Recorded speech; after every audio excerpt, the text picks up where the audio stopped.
Hello, today I'm going to change the bungee cord on my 2006 Skeeter ZX190. You can see here that the bungee cord's getting all frayed. It's wore out.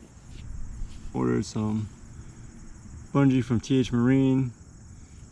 I bought the 10-foot. It's like 10 bucks. It comes like this. So we're just going to replace that.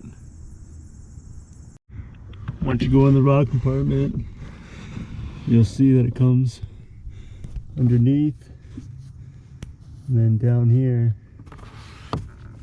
it's tied off. Just untie it here and tie up new bungee.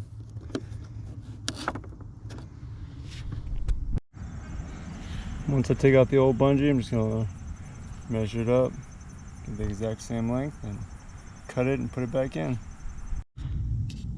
And just make a knot on the new bungee, feed it through. The knot holds tight, and you'll feed it through this PVC pipe. Just feed it through the hook, tie a knot, and good to go. Ready to go fishing. Thanks for watching. Tight lines. Happy fishing.